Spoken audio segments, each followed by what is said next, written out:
حاصروا كل الشباب اللي اقتحموا المسجد القبلي بالوقت.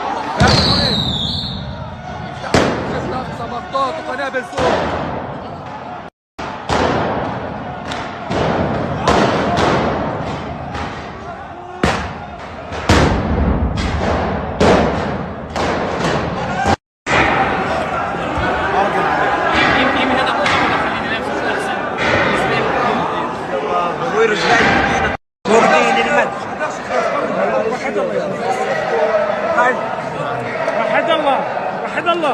Ikhwan dan akhwat, isu Palestina Israel adalah kisah klasik yang berulang terus-menerus selama bertahun-tahun. Dari dulu hingga saat ini kita masih mendengar terjadi pentindasan, penganiayaan, pelecehan oleh Israel terhadap warga Palestina. Hingga saat ini, hingga 2022, di mana era modern sudah berkembang, sudah terjadi, tetapi di sana masih terjadi penjajahan. Tidak ada kekejaman paling keji di muka bumi selain yang dilakukan oleh Israel terhadap warga Palestina. Saya ingin katakan ikhwan dan akhwat, apa yang terjadi antara Israel dan Palestina bukanlah perang, bukanlah konflik. Bagaimana bisa kita katakan itu perang jika mereka melempar rudal sedangkan hanya dibalas oleh lemparan kerikil? Bagaimana jika kita katakan itu konflik jika Israel menyerang dengan granat, dengan memegang senapan, tetapi warga Palestina hanya berdiri, bertahan diri dengan doa? Ini bukan konflik, ini penindasan, ini penjajahan. Maka dari itu ikhwan dan akhwat, kita tidak tahu apakah aksi ini akan berdampak signifikan atau tidak. Tapi kita percaya bahwa kekejaman yang dilakukan oleh Israel adalah bentuk penindasan, adalah bentuk kejahatan, dan membiarkan kejahatan itu terus terjadi lebih jahat dari kejahatan itu sendiri. Assalamualaikum warahmatullahi wabarakatuh, ikhwan akhwat, para pendengar radio Silaturahim dan pemirsa Rasil TV. Saat ini ratusan massa aksi yang tergabung dalam Aqsa Working Group dari berbagai daerah sedang melakukan aksi damai yang menuntut keadilan atas Muslim Palestina yang beberapa hari lalu mendapatkan serangan dari pasukan pendudukan Israel ketika sedang melakukan sholat subuh berjamaah. Aksi ini dilakukan di depan gedung kedutaan Amerika Serikat di Jalan Medan Merdeka Selatan, Gambir, Jakarta Pusat. Lembaga kemanusiaan yang konsen terhadap pembelaan Palestina, yakni Aqsa Working Group atau AWG, menggelar aksi damai bela Al-Aqsa dan Palestina di Jalan Medan Merdeka Selatan, Jakarta Pusat, tepatnya depan Kedutaan Besar Amerika Serikat pada Rabu 20 April. Aksi ini dilaksanakan untuk memberikan dukungan moral terhadap umat Muslim di Al-Quds Yerusalem, sekaligus bentuk protes terhadap serangan brutal yang dilakukan Zionis Israel di Kompleks Masjid Al-Aqsa pada Jumat 15 April lalu.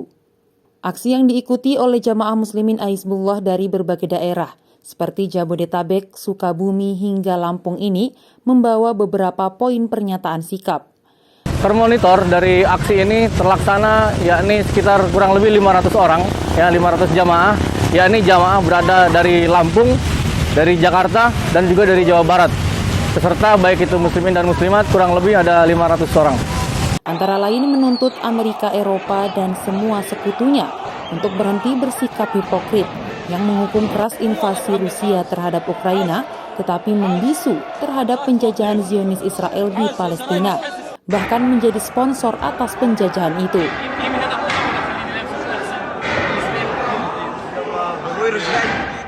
Sedangkan lebih dari 400 jamaah subuh lainnya ditangkap. Untuk itu, Aqsa Working Group menyampaikan pernyataan sebagai berikut. 1. Mengutuk dengan keras serangan brutal aparat Zionis Israel terhadap warga Palestina selepas ibadah salat subuh berjamaah di Masjid Al-Aqsa. Serangan itu benar-benar keterlaluan dan melampaui batas. Itu membuktikan bahwa mereka lah yang sebenar-benarnya teroris. 2. Al-Aqsa adalah kompleks ibadah yang seharusnya dihormati dan dilindungi. Sebagaimana Islam juga memerintahkan untuk melindungi tempat ibadah agama lain. Hal tersebut tertuang dalam Quran Surat Al-Hajj ayat 40. Poin ketiga, Aqsa Working Group bersama semua orang dan kelompok yang pro kemanusiaan dan anti penjajahan akan terus menentang kezaliman Zionis Israel atas Masjid Al-Aqsa dan Palestina sampai Al-Aqsa kembali ke pangkuan umat Islam dan Palestina merdeka. Keempat, Aqsa Working Group menuntut Amerika, Eropa, dan semua sekutunya untuk berhenti bersikap hipokrit dengan menghukum keras invasi Rusia terhadap Ukraina, tetapi membisu terhadap penjajahan Zionis Israel di Palestina, bahkan menjadi sponsor atas penjajahan itu. Keenam, bahwa persatuan umat Islam sedunia dan tidak terpecah belah adalah kunci pembebasan Masjid Al-Aqsa dan Palestina. Hal tersebut tertulis dalam Quran Surat Al-Imran ayat 103. Poin ketujuh, Aqsa Working Group menyerukan agar umat Islam di seluruh dunia dan komunitas internasional, organisasi kerjasama Islam, negara-negara Arab termasuk pemerintah Indonesia segera bertindak, melakukan aksi yang benar-benar nyata dan konkret, memaksa Zionis Israel bersama pemukim ekstremis Yahudi mengakhiri penjajahannya atas Palestina dan menodai situs-situs suci keagamaan di sana.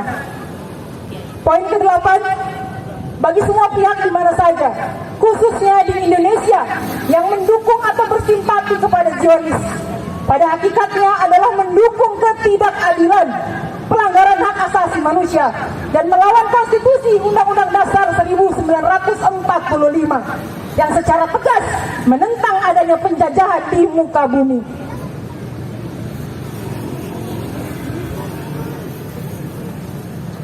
Poin terakhir, ikhwan dan akhwat, kepada rakyat Palestina diserukan agar tabah dan sabar, terus menggelorakan perlawanan terhadap Zionis Israel. Tetapi haruslah disadari bahwa perlawanan itu hanya akan berhasil jika semua komponen bersatu padu untuk terwujudnya persatuan nasional. Perselisihan, apalagi perpecahan internal, hanya akan melanggengkan pendudukan Zionis Israel di Al-Aqsa dan Palestina.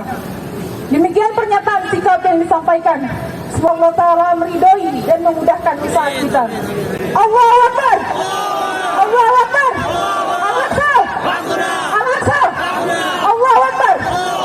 Assalamualaikum warahmatullahi wabarakatuh. Para peserta aksi membawa poster dan spanduk yang bertuliskan dukungan terhadap Palestina. Puluhan aparat kepolisian dikerahkan untuk menjaga keamanan jalannya aksi damai bela Palestina tersebut. Dari Jakarta, Rasil News melaporkan.